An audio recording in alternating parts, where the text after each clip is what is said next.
Welcome to the first review of the new year officially, because by the time I recorded this, finished watching the whole series, it would already be January of the new year. So I wouldn't say this is completely late, but there were some small delays that kept this from being released sooner. But here it is, my review of Marvel's What If Season 2. I decided, because of the way this show is, with it being a sort of anthology, I figured I would just go through my thoughts on each episode in order of release.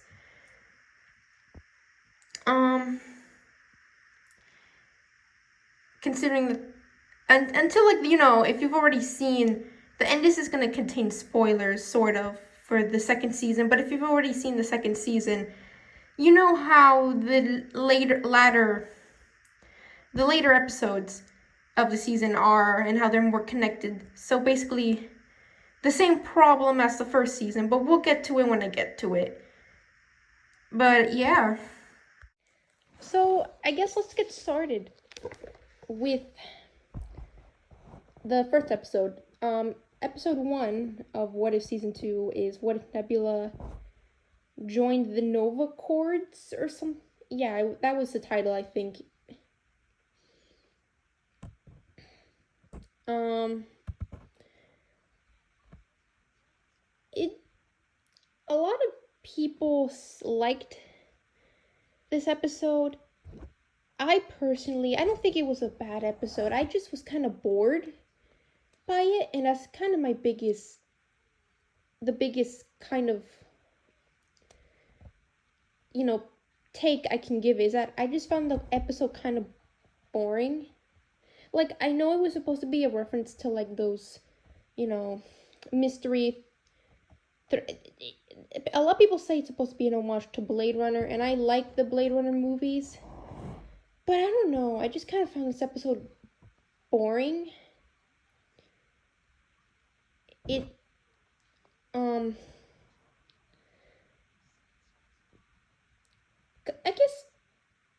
guess I should just confront this right now. If the What If doesn't revolve around certain characters I already like from the MCU, I guess I'm not gonna have that much appeal unless, like, the plot of the said What If or episode is done really well or is a really interesting concept.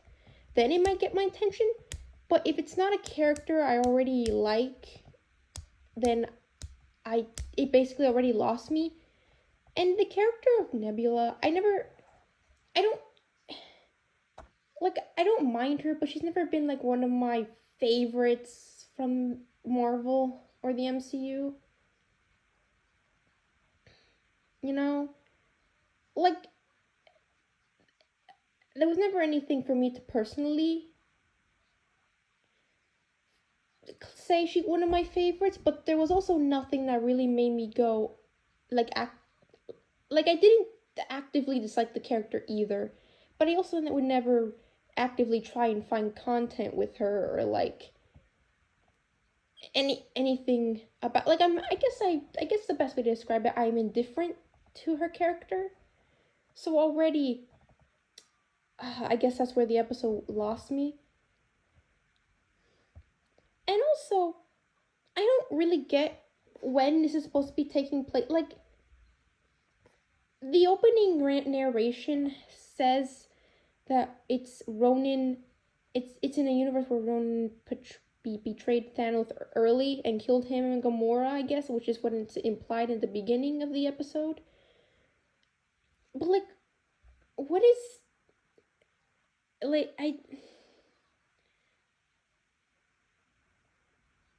what is the specific era, like, time period within the are we dealing with? Because Yondu is, like, a sort of important part. Not really. Spoilers, he's dead within the first 5 minutes of the episode, but, like, he's a sort of, like, MacGuffin because of his connection to Nebula. But it's like,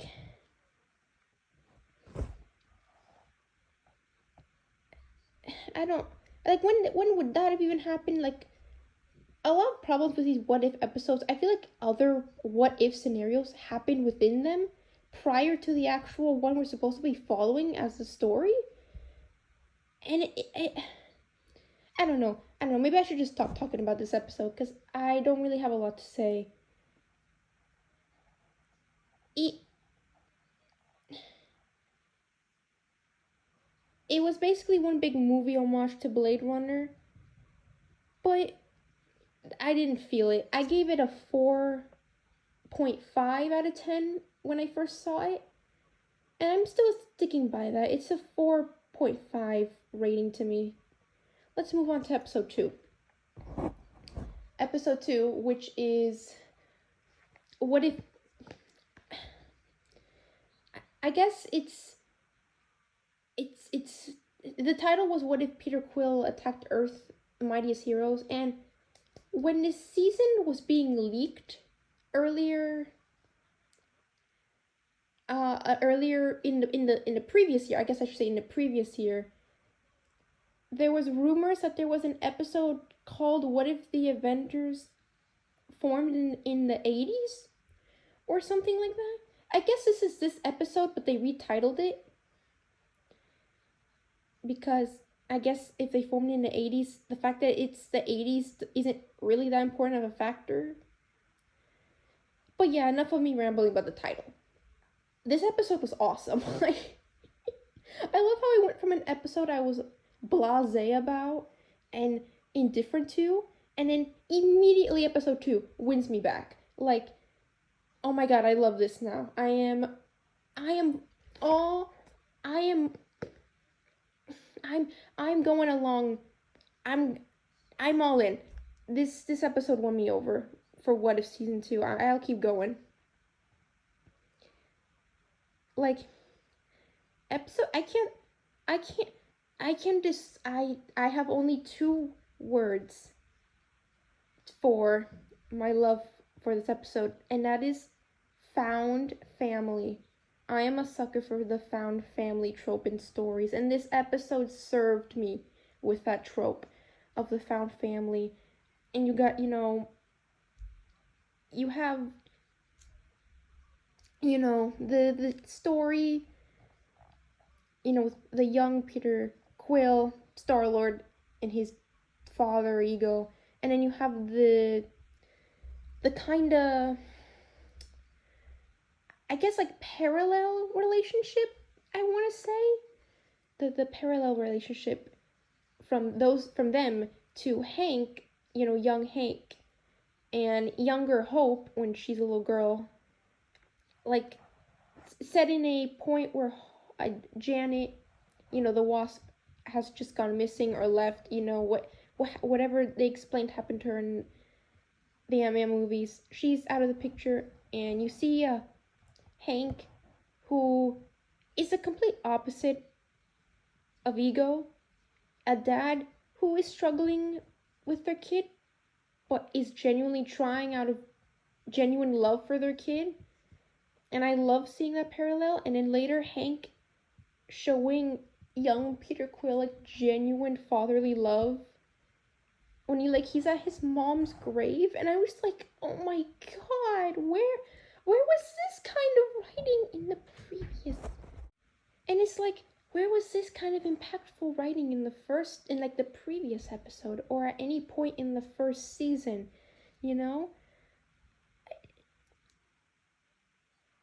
Every emotional point in this episode hit me in a way that other emotional points in the previous season or the previous episode of this second season failed to. And I'm like, I guess you can, hit a home run in this writing team every once in a while, I didn't mean to come out like that mean, but it's like, just this episode is like everything to me. I just love the dynamic all of the the characters they chose to be the Avengers in this episode. I love their dynamic, the chemistry. I love the friendship that forms between the young Hope and Peter. I thought that was really cute and adorable. They're like little friendship development and their moments together. Um, the Bucky stuff. The Bucky stuff was really interesting. Um, I guess the one, and I guess it's more of a nitpick, but I guess the one nitpick with the episode is that, they tried doing the whole Winter Soldier deprogramming, brainwashing thing kind of in this episode too, like shoved it in there. And when he does break out of the brainwashing, it's kind of rushed and done pretty quick. Like everything's just kind of like everything with Bucky is kind of just speed run.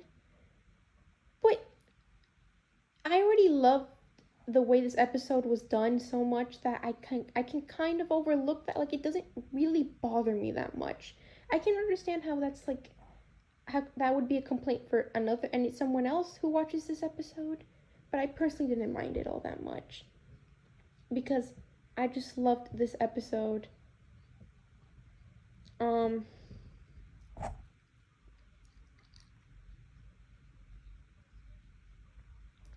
I guess that's all. Let's move on to episode 3, which was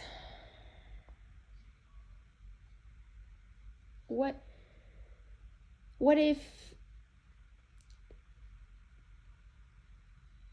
see I'm struggling to remember what episode 3 was. um Editing. I just looked it up. Episode 3 was what if Happy Hogan saved Christmas. I guess that's the impact this episode left on me. I literally forgot what the title was. But yeah, this episode was just a it's almost like funny in a sad way where it's like episode 1 kind of dull for me. Episode 2 real exciting, won me back. Episode 3, oh, I'm back to feeling dull again. Like I'm just back to feeling neutral about the series immediately by episode 3 because I like is this episode even a what if? Like I don't like what is this what is even the changing like different event? What the Happy is now technically a Hulk? I don't even know. It feels like Marvel wanted to do like another Christmas special kind of thing, but like it felt like they wanted to do another Christmas special, but they didn't want to spend any on a budget for like a special presentation, like the Guardians of the Galaxy holiday special. It feels like they didn't want to pour a huge budget on something like that, and and I guess during the production of What If Season 2, they could see it coming out somewhere in December time, so they're like, oh, let's just do a Christmas episode. Why not instead? And then the whole Christmas episode was just one big homage to Die Hard, which again was the movie homages, which is fine. But I feel like the first episode did a better movie homage with the Blade Runner than this episode did with like referencing Die Hard or something.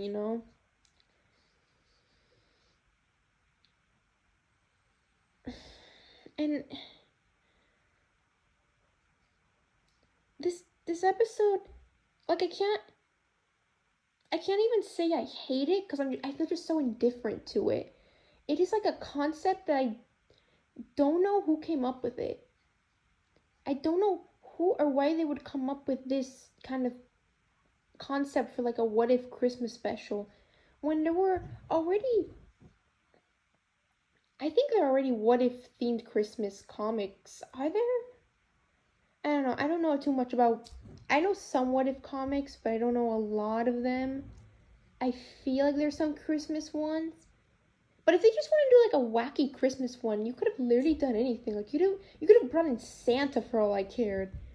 And this is animated, so that would have been easier than in the live action. So I don't know why it had to be like about Happy. Again, not that I don't mind the character. Again, another character I don't really feel anything towards. Kind of just there for me, but I don't really understand why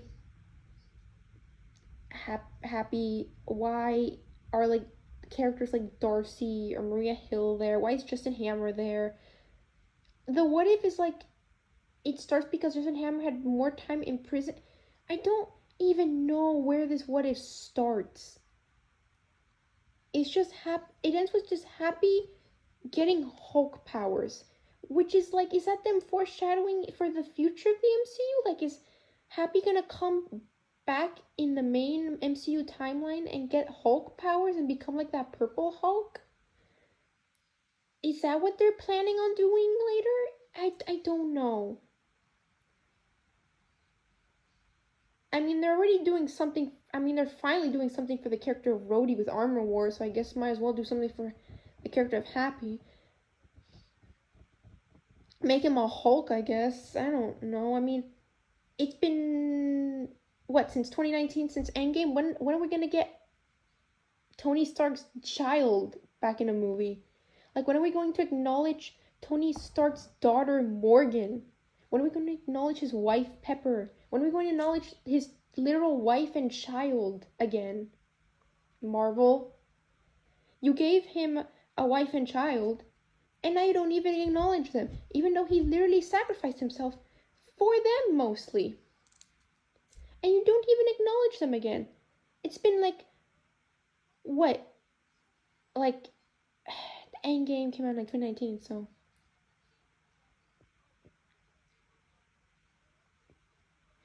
It's been like, what, like almost 5 years since Endgame? We haven't seen anything about Pepper or Morgan since?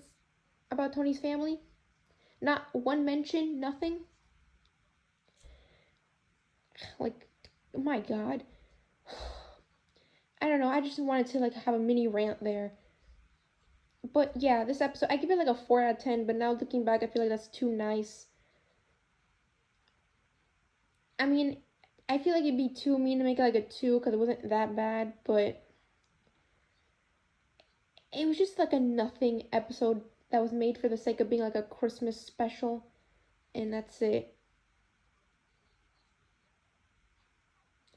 Okay, let's move on to episode 4, which is episode 4 is what if Iron Man crashed into the Grandmaster, which is a very odd title. Like, why wasn't the title just what if Iron Man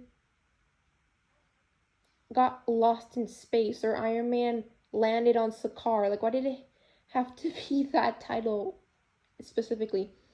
Again, an episode I felt really nothing for. I mean, this wasn't even really a season 2 episode. This was like an episode that was meant for season 1, but then I guess because of COVID related things, they halted the production of this episode or like pushed it back. Like, they delayed it and then released it for season 2 because I guess they didn't have enough episodes for season 2, so they're like, oh, okay, we'll just put this episode here instead, which makes it confusing because this episode opens with like a brief summary of the finale in the first season, which is jarring. It's a pretty jarring thing because it was clear, you could tell it's clearly a last minute edit to like give people a summary of like, oh yeah, this episode was originally meant for season 1, but then we pushed it back to season 2 instead, and it's the origin of the Gamora you saw in that finale. Here's her origin. But then it's like weird that it's her origin and that she was even chosen for that team in the last episode of the first season, because it's not, because this episode's not even, like, she's not even featured that much in the episode. It's literally more of a Tony episode, and then you deal, and then For some reason, there's like a Mad Max thing going on in Sakaar right now. I guess they haven't done the Gladiator stuff because Hulk wasn't there. So they do Mad Max style race car shit. I don't know. And then Gamora shows up to like kill Tony because I guess somehow Thanos connected Tony as the for the reason of his like failure with the invading Earth with the Chitauri, which how did he even make that connection in the first place to send her there? I don't know. How did she even know he was there? I don't know. But then they get there and then they start excuse me, and then they start a fight and then they have to race cars and then Tony builds the bestest car and he beats the Grandmaster and then the Grandmaster melts and dies. And that's literally the oh and then they also kill Thanos with the stick that melts people at the end of the episode because I guess Thanos is a bitch in the what if universe, like in literally every other universe that wasn't the main MCU.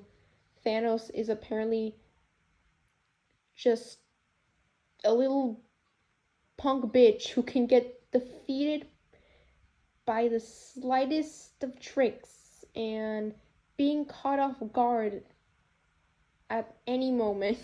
I don't know. I just stop bringing up Thanos. Like I know he was the big bad, but just stop bringing up Thanos. I'm so sick of Thanos. I'm so I'm so sick. You know what? I don't know if like a majority, it's like the majority of the team. I feel like the majority of the What If team are like Guardians of the Galaxy fans specifically, because there were so many, like so far, it feels like there are so many, like just the like character episodes following like Guardians of the Galaxy characters specifically. Like first episode, Nebula. Second, Peter Quill. This one, Gamora. Guardian. Also, various Guardian. Also, in the first episode, Groot made an appearance. Drax made a cameo. Um, a version of Rocket appears later on.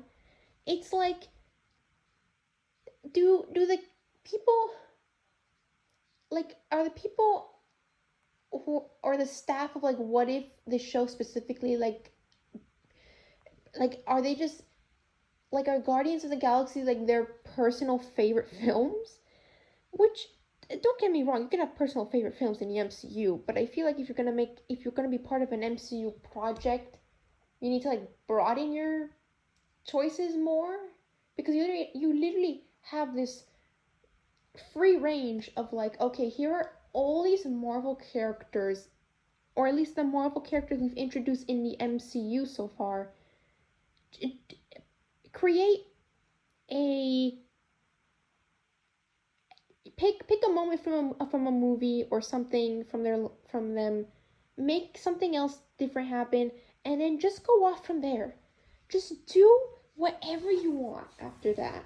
You know, like you have this opportunity to just go crazy with these anthology stories because of the multiverse, and I don't. And I mean, I feel specifically this episode is just an example of reaching it, or maybe like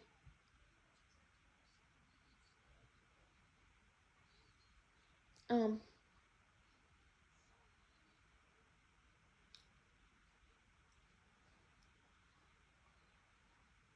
um but yeah, this episode really didn't leave much of an impact on me. I gave it a 4 out of 10, which I feel is pretty okay. It's a pretty middle of the road episode. Let's go on to episode 5,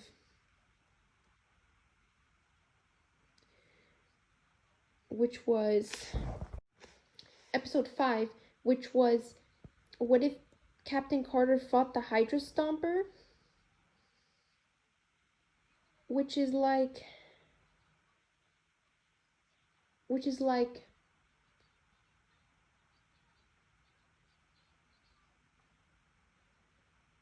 it's just a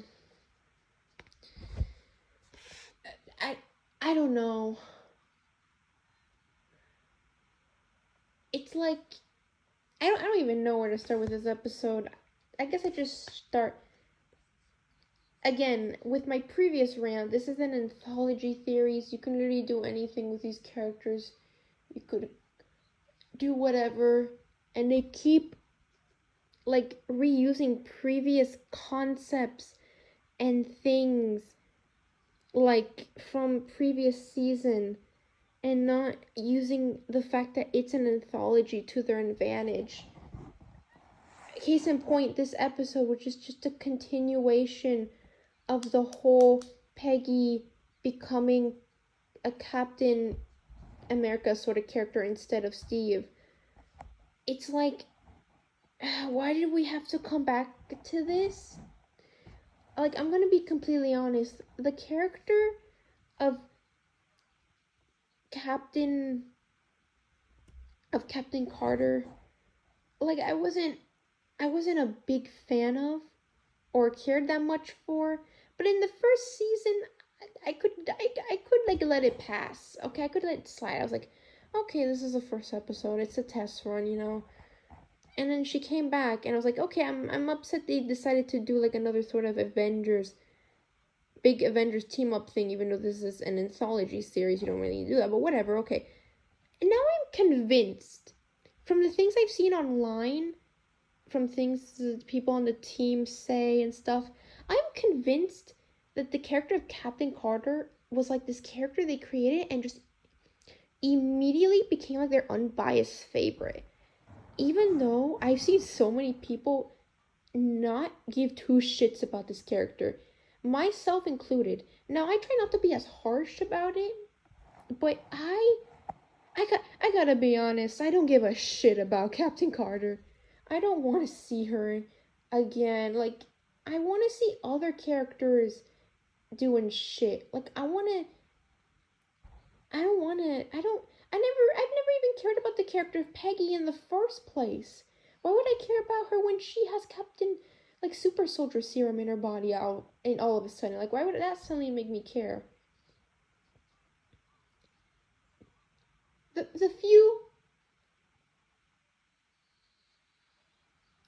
few small things about this the the few small things I liked about this episode could be, I guess, summarized as, I guess, Natasha was interesting. The thing they did with Milena, they did with the character of Milena. Was that the name of the character from Black Widow? Her sort of mother. The fact that they went full out and made her more of an antagonist and villain in this episode, like maybe she should have been in Black Widow. I like that. I liked how they used the whole thing with the Hydra Stomper and Steve, and the fact that they made it like, oh, he is just like stuck in there, like he needs to stay in there to like stay alive. Like that kind of explanation was interesting. I also really liked old Bucky, like old man Bucky was nice. I like that. That's probably my favorite thing from this episode. But then the episode ended pretty disappointingly with the whole, oh, we're doing another big connecting team up thing again with the way it ended. And I was like, oh, again? Come on. Yeah, I gave this episode a 3.5 out of 10, which I think is the lowest I rated any of these episodes. So, but yeah, a 3.5 out of 10. Let's go on to episode 6, which is what if Cohorty reshaped the Earth, which is a whole what if episode without even any of the established characters in the MCU, but a completely new character, again, a completely new character created for this episode specifically. Like, it's a what if that happened before anything anything main in the MCU timeline even happened. So we follow this Mohawk Indian tribe, is what they were referred to, I think. And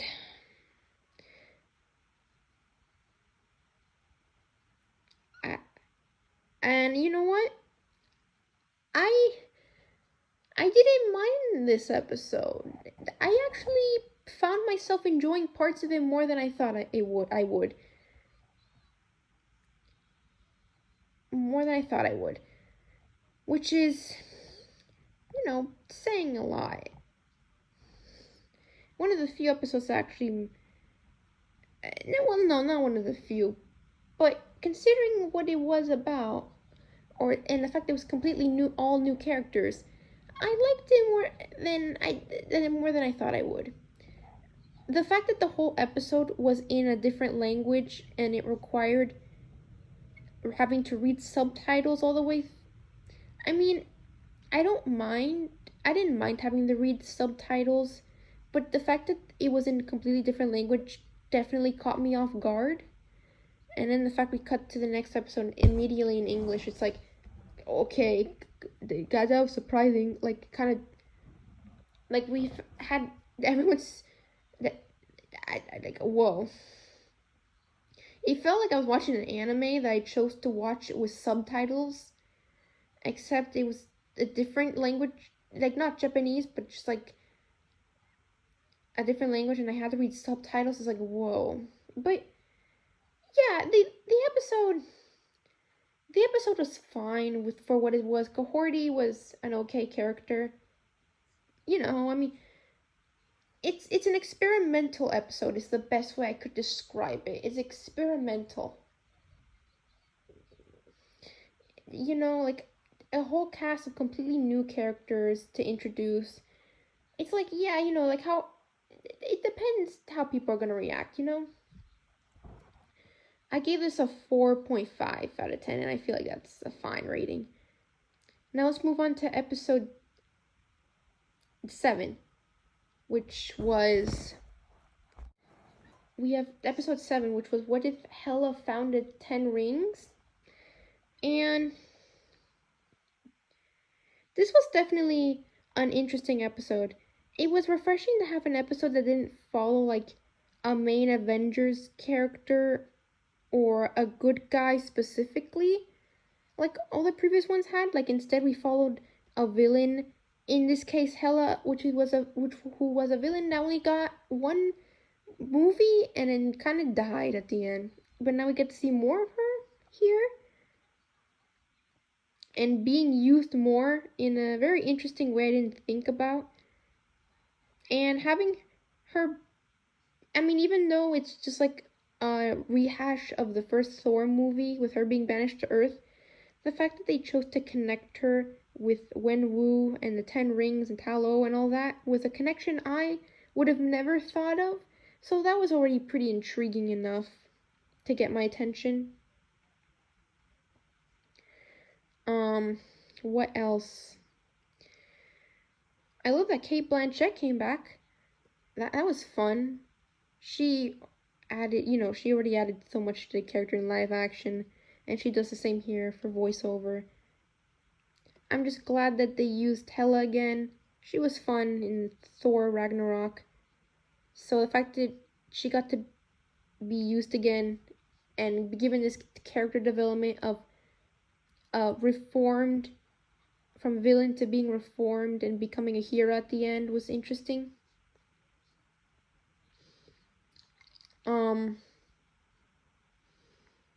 The sort of, I don't know if anyone else felt this, but the sort of romance they were implying between her and Wenwu was kind of weird. I don't know. But it was just like a thing that was like, oh, okay, and I don't know how to feel. I don't know how I feel about that. But yeah, just Hela. She's being pretty badass. We get to see more of her fighting skills, like physical fighting skills, instead of like having to rely on like weapons or her powers. And that was interesting. The training in Talo, pretty cool too. The visuals in this episode were top notch, very beautiful, specifically in this episode. I wanted to point that out. The way they animated the how in Shang-Chi the way they would do that movement with the flower petals moving with them in the wind, seeing that kind of motion in animation, just as beautiful, just as nice. Looks really nice here. Also, this episode kind of confirms that Frigga isn't Hela's mom, but like her stepmom. So I guess she's only Thor's half sister, which I guess people assumed that, but it's outright confirmed here. And I was like, okay, now we get an explanation, something like that. But I don't know what. And yeah, this episode just also shows Odin's more than questionable parenting tactics once again, considering that near the end he goes back to fighting and almost going to war with his daughter and the 10 rings with Wenwu as well. So it's like, And yeah, Hela becomes good at the end. And to show that she's good, her clothes are now completely white. Because that is goodness. I mean, it's a fine design. I just found it funny at first when I saw it. But yeah, I gave this episode a 6.5 out of 10, and that's fine. It was a good episode. I liked it. Episode 8 was What If the Avengers Assembled in 1602. Now this episode is kind of like What If Zombies, that episode where it's an episode cramming like a run of a specific Marvel comic into like one episode, because I know there was a comic run called the Marvel 1602, which is actually written by Neil Gaiman, which is a run I've never read, but I don't know, maybe I should after this. I don't know if maybe it's better than this episode. Yeah, not that this episode's bad. I actually really like this episode, but maybe there's like more stuff in with what the comics do and putting the Marvel universe in 1602 than this episode could. But yeah, I think I liked this episode for the concept of it. I think the idea of this episode was good, and I think it could have been so much better if it wasn't weighed down by the fact that it needs to be this connecting point of like the finale and what happened in the previous episode with summoning Captain Carter. Like Captain Carter being here like weighs the story down for me, sort of, because it kind of has to deal with her thing and how it connects to like the finale and everything else. And it's like, can this just be an episode where the Avengers are just in the 1600s? Like, can that just be the episode and they have to face a threat like a 1600s? I mean, what if already loves tearing down Thanos? Just put Thanos back again, but he's like a 1602 version of Thanos. I don't know. Just none of this like Captain Carter rift in the multiverse again bullshit. Also, theater obsessed Loki was amazing, and Wanda, my girl Wanda, she appeared this time as not a zombie, but a human, and she was like a Merlin-esque character, and using her magic, and I loved her design. I loved how she looked. I loved everything about her in this episode. I loved what she did. She was cool. I loved her in this. Great use of Wanda. For once since Multiverse of Madness or WandaVision, if depending on who you are. But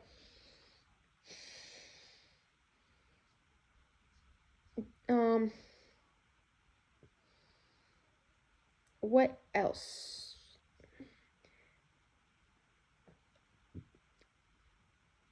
I also also why could Happy how why could this version of Happy transform into that purple Hulk thing in this universe? Like the fact that he could also transform into that in this universe too makes me think, oh, is that gonna be like a new Nexus point? Like, are all Happies in the multiverse going to eventually get injected with that serum and become like that purple Hulk thing?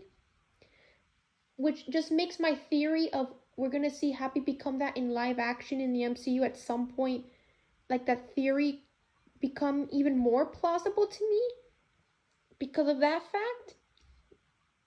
I don't know. But yeah, I like this episode. An episode with a concept I like, but because it had to be connected to like this bigger thing, it kind of weighted down. I give it a 7.5 out of 10. Now let's get to the finale, which is what if Strange Supreme intervened. Pretty lackluster finale if you ask me. I had the same feelings about it that I did with the first season's finale, and that is, why are we doing this connecting thing? This is what if. It's an anthology. You don't need to connect everything. Every episode can be its own thing, doing whatever. Like, I get it's a season finale, you want to do something really big, but then just do a really big what if then. Like, there were a while back there were leaks of like what if storyboards, and there was one that looked like Surtur attacking New York. If anyone's seen those storyboards, and you know what I'm talking about. But now now with the fact that a clip for season 3 has come out recently, it makes me think that maybe those weren't storyboards for season 2, because maybe season 2 was already done. Maybe those were actually storyboards for season 3, and maybe in season 3 we're gonna get that kind of episode. But I don't know, just make a finale be something like that, like a big kaiju attacking New York, and all the Avengers need to get all the help they can get to defeat it, or something. But yeah, here we are. This finale, pretty lackluster. Strange Supreme is evil, just completely crazy and evil, I guess. Has learned nothing from season 1. Still simping over his Christine, destroying and killing people just for it, just to get that universe and her back. This character regression, this writing for this character, oh my god. Why does Marvel like MCU writers specifically love making characters who are suffering from grief caricatures into like these crazy people who do terrible things just so they can justify it with, well, I just want my so and so loved one back. Like, what the fuck? They did it with Wanda in Multiverse of Madness, and now they're doing it with Strange Supreme here. And it's like, can we just handle grief in like a healthy way for one? Like, so far the only MCU related thing that I think handled grief somewhat healthily I mean in a somewhat healthy way, other than WandaVision, before Multiverse of Madness came and took a big old shit on that, was like Moon Knight. And then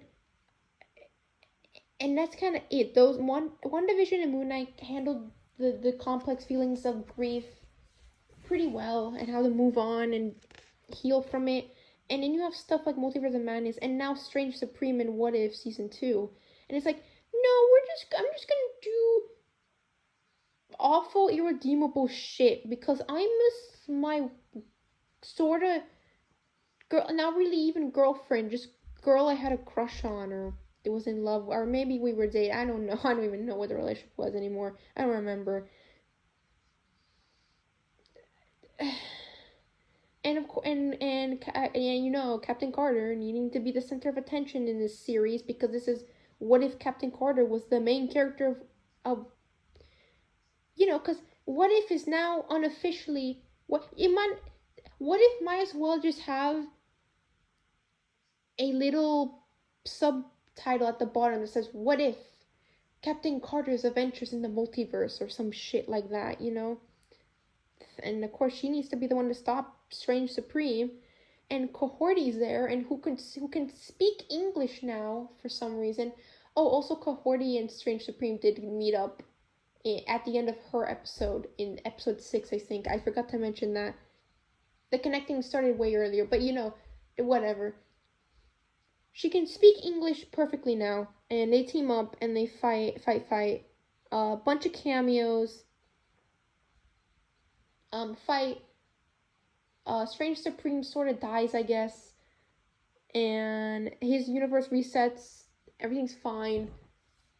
And then the episode ends. But it ends with like a cameo of the Yggdrasil tree from Loki season 2, which Loki made at the end of that series, which first time I've ever seen Marvel actively reference something that big in another project. And the fact that it was an animated project that finally made the wider MCU feel connected again was very interesting. But yeah, this was I the animation in the fight scene near the end was really good. I love the use of animation and the coloring and the transformation of Strange Supreme into that monster looking demon thing. Also, why are we always making Doctor Strange in the MCU like such a sad boy? Like, yeah, I guess I mean I like the character. I don't know why we gotta make him this sad though all the time, like this depressed, and just giving him all this shit. But yeah, I guess the episode just kind of ends, and we're just leaving it open for season 3, because we already got a clip for season 3, so it's definitely coming. I don't know if super later this year or next year. I don't know when. Hopefully, it doesn't take like a whole like almost 2 years for the next season to come out like it did with the between the first and second season. But we'll see. I give this episode a 5.5 out of 10. Okay, and that was basically my whole review of each episode of What If season 2. My overall thoughts, I guess I would give the series overall like a six, like a no, I would give the series this season overall a 7.5 out of 10. Because while I did enjoy it more than the first season, there were times where it fell flat and suffered from the same problems that I felt that the first season had, which is it didn't really take the concept it was given of What If to the extent that it could have. It didn't really meet the mark that it had. There's still potential there, and it had long ways to go.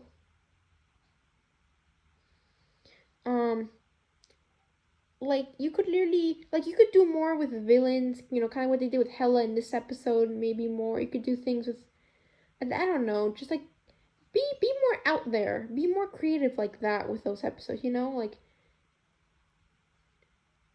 But I definitely found myself liking it more than I did the first season. So yeah, overall 7.5 out of 10 for What If season 2. So yeah, I guess that's basically it. Those have been my thoughts and review on What If season 2. If you've seen it already, Tell me what you think. Leave your thoughts in the comments down below.